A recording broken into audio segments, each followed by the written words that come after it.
Here's all I'm saying. I can't tell you where to go. I can tell you where not to go. Wherever they film the first 48 on A&E. Oh, if you're not familiar with the show, here's what it is. Camera crews follow real homicide detectives for the first 48 hours after a murder. And the reason that that time distinction is so important is that after 48 hours, they give up on that murder. They're like, that's some old shit. What do you want to do today? You're like, how about you keep trying to solve that murder, man? That shit happened on Monday. It's Wednesday. We're not going to solve that shit. Really. There are so many amazing moments on that show. So many. A lot of the episodes take a similar path. I'm blown away, first of all, at how many times there's a witness to a murder. It's crazy. I always thought murders happen in dark alleys. Nobody saw shit. No. Every other episode, they're like, you see that shit? And the guy's like, I saw that shit, yeah. Where? Right fucking here. Really, I was standing here, and then he killed that dude there. Like, what'd he look like? He was like 5'2" to 6'8", something like that. And they're like, that's the fucking description you're gonna give us? Uh-huh. Anything else about him? Yeah, he had ears too. Thanks, man. No problem. They still will sketch that shit out. I don't know. And they show it to people. Do you know this guy? And everyone's like, nah. But then one guy will be like, yeah! That's Cricket right there! You're like, oh shit. You know him? I've been knowing Cricket 27 years! What's his real name? Man, that's just Cricket. I don't even know. Stop being white and weird. That's a perfect fucking impression, and you know exactly who that was, okay? Yeah, it's a black guy, and he's wearing a wife beater, and he's got on a dirty hat, and he's got a cigarette hanging out of his mouth. And he looks like he's about 33, but you find out he's 76 years old. And he speaks super aggressively to the cops. I've been out here for a minute! And they're like, all right, Jesus Christ. When was the last time you saw him? He came through with jellyfish last week. They were looking for some smoke. And they're like, all right, Jesus Christ. They always cut to the whitest detective from that guy, too. They cut from that guy to the guy who's like, I don't think he's gonna help us out. We're gonna have to find Cricket on our own. That show has the best moment in television. It's the most dramatic thing you could ever see, because it's real life, and that is the interrogation. The interrogation is amazing, because here's the thing about drama. If you want to have a great, dramatic moment, raise the stakes. Guess what? There's no higher stakes than somebody being questioned about taking somebody else's life. It's inherently compelling television. It is also super serious. But the detectives insist on using the suspect's street name, so the whole thing turns into a fucking cartoon. Like, they're literally like, your life is on the line. We need to talk to you. Why don't you have a seat? Little Stank, why don't you sit down for a second? Did you or did you not know Dookie shoes? I don't know no Dookie shoes. I got a picture of you hanging out with Dookie shoes. I mean, I seen them. I don't know. And then they'll throw one bit of evidence against the wall, hoping it'll solve the case. They'll be like, well, we were talking to Namin, and he said that you were at the 7-Eleven last week. And he'll be like, yeah, I shot him in the face. And you're like, God damn, really? That's all it took to break you? Dude, lie. Lie for longer. You can kill somebody, you can't lie for 10 fucking minutes about it? Like, dudes will break on anything. They'll be like, we heard you had on a blue shirt last Friday. Yeah, I stabbed those 4 people. Dude, a lot of people have blue shirts, man. You can still get out of this. Here's what I've learned watching that show, okay? Lawyer up. You can't handle that shit. Everybody's like, I'm gonna talk to the cops and straighten this whole thing out. You're gonna do 25 to life. Have fun with that, man. Nobody asked for a lawyer. I've seen 300 people get interrogated on this show. 2 of them were like, can I talk to a lawyer? And both times the detectives were like, fuck! I feel like I was gonna die a few months ago. I called a car service to take me to the airport. You know, when you're like, I got $60, let's fucking do this, right? This nice town car comes to the house. The guy gets out, he's got all white hair, much older man. From the beginning, he makes me uncomfortable when he calls me sir. I don't know if you've heard a guy way older than you call you sir, and you're like, hey man, you're like 1,000 years old. You have a couple weeks to live, maybe. How about we drop the formality, okay? I get in the car, he goes, is the temperature all right, sir? I go, it's fine. He goes, would you like a bottle of water, sir? And I go, you don't have to call me sir. You can just call me Tom. And at that moment, all of his professionalism went out the window. The very next thing he said was, you smoke weed? And I was like, I mean, yeah, sometimes. And he goes, do you want to smoke some now? And I was like, I mean, yeah. But I don't think my driver should be offering me, you know? He doesn't miss a beat. He opens the console, he takes out a joint, he lights it, he passes it back. I hit it out of respect, right, because he's old. And then I give it back to him, and the next thing he says is, yeah, I can't drive unless I'm fucked up. I'm like, do you hear what you just said? And he goes, yeah, I'm ripped right now. And I'm like, well, hands on 10 and 2, motherfucker, like, keep it together. He goes, is that all you do? Smoke weed? I can handle a guy that smokes weed. He goes, well, I love it all. I'm like, what's all? That's a broad statement. He goes, I love coke, I love heroin, but there's nothing like smoking rocks. You know what I'm saying? And I was like, no, I don't know what you're saying. Mind you, this is while he's driving, so it's actually like, I love smoking rocks, man. You know, I'm like, dude, turn around. So I go, can I ask you something? He goes, yeah, what's up? I go, what's it like to smoke rocks? I've never done that before. And he goes, ooh!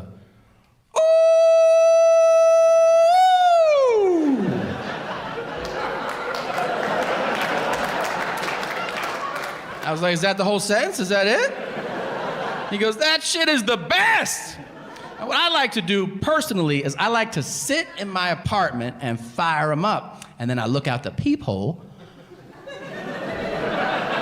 and I watch people walk around. And I just freak the fuck out about what's gonna happen next. And then he gave me a head nod like, doesn't that sound awesome? I was like, dude, that sounds terrible. That's called a panic attack, and that's a horrible sales pitch for crack. Now I'm definitely not gonna try it. We pull up to the airport, and I go, it's none of my business, but I think you're too old to be messing with all these drugs. And he goes, I don't do it anymore, Tom. Yeah, it was sir at the top of the ride. Now it's Tom, you piece of shit. I don't do it anymore. I did it when I was younger. And I go, all right. And he goes, I mean, I still do it every once in a while. But you know what they say. If you do something every once in a while, it's not that bad for you. And I was like, dude, I think they mean that about like pizza and chocolate. Nobody ever means that for crack, just so you know. I've never heard, what are you doing? I'm smoking rocks. Well, not every day, okay? You crazy kid. I don't like the way people knock TV, though. It's all the same cliche shit they said when we were kids, they now say as adults, right? They're like, oh, you watch too much TV, it'll rot your mind, or you can't learn anything from television, but that's not true. You can learn a lot from television. For instance, without television, I would have no idea that Steven Seagal is out of his fucking mind. Or alive. I also didn't know that. He has a show. It's not a scripted show. It follows around the real Steven Seagal, and every episode begins with him looking in the camera and saying, I don't know if you knew this or not, but for the last 20 years, I've been a cop. And you're like, what did you just say? I thought you've been making shitty movies for the last 20 years. What are you talking about? You watch the show, he has the most unlikable quality in a human being, which is that he is an expert in everything. Literally, if a dog walks by, he's like, that's a Shih Tzu boxer hound mix right there. And they're like, how do you know that? He's like, I've been working with dogs for like 35 years. Then a helicopter flies by, and he's like, that's a HUB 106. And they're like, how do you know that? And he's like, I've been flying helicopters for like 47 years.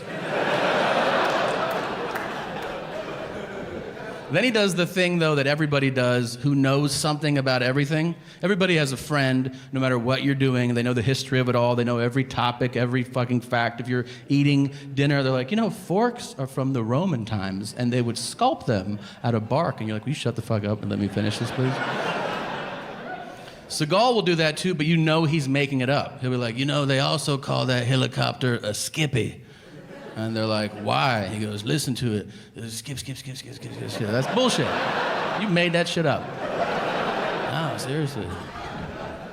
It just blows my mind. It really does. That everybody in this room, everybody has this real world possibility in their lives. All of us. We could go tonight, if we wanted to, tonight. You could go to Louisiana. You could start a fight in a bar. And there is a real world possibility that Steven Seagal will arrest you. Isn't that insane to you? I've lost sleep over this shit. I mean, that's crazy. That's literally like if you leave here and you roll through a stop sign and then Sylvester Stallone is like, hey, roll it down. And you're like, get the fuck out of here. You work here? He's like, it's my passion, yeah. Will you say Adrian or something? Nah.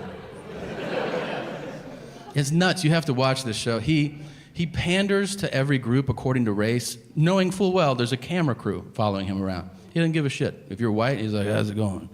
All right. And then to black people, he's like, what's up, cuz? And they're like, hey, what's up? I'm holding you down, so holla if you need something. Okay. And then to all Latino, Spanish-speaking people, he insists on speaking horrifically broken Spanish, even if they start the conversation in English. If they're like, hey, yeah, I called 911, thank you for coming. The thing is, he's like, hola. Mucho queso. He's like, I think my English is way better than your Spanish, man. And he's like, no, gracias. No. And then to all Asian people, he bows, regardless of where he meets them. If you're Asian and you cross Steven Seagal's path, he's like, yeah. And you sit and they go, hey, I was born here, you dick. Like, you don't have to do that. And he's like, sorry, I've been doing martial arts for like 85 years.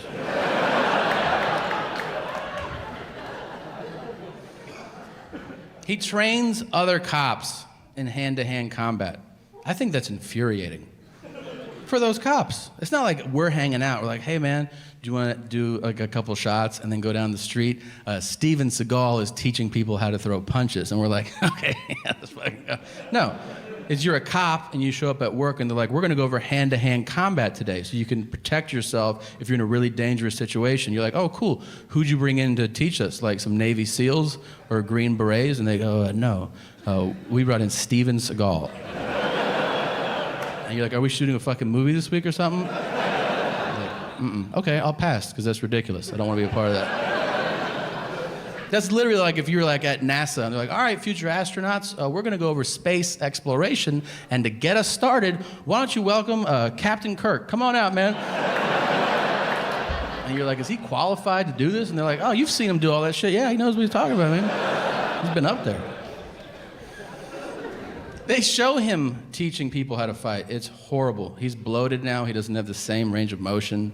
He's like, everybody line up. If somebody throws a punch, you can block it like that.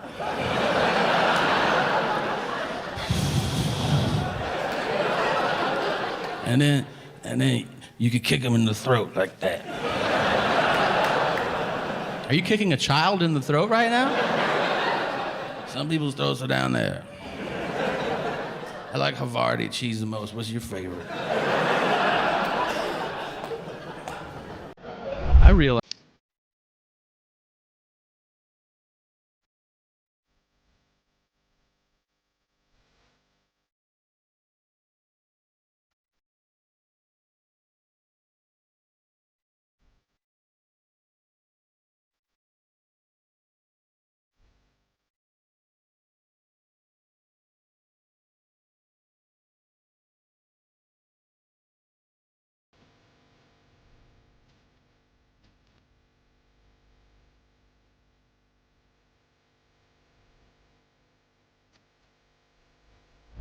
God, it's so weird. People ask me like I get asked fucking travel advice from strangers. Can we just break down how crazy that is? Like people come up to me and they're like, "Hey, you travel a lot, right?" And I'm like, "Yeah." I'm like, "Where should I go?"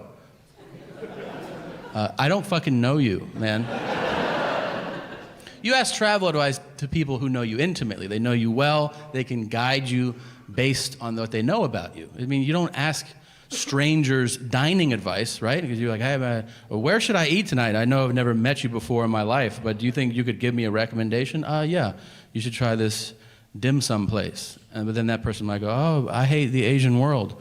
And you're like, "Oh shit, I didn't know that about you." Like, "Yeah, I killed like 4 of them." Like, what are you, like a serial killer or something?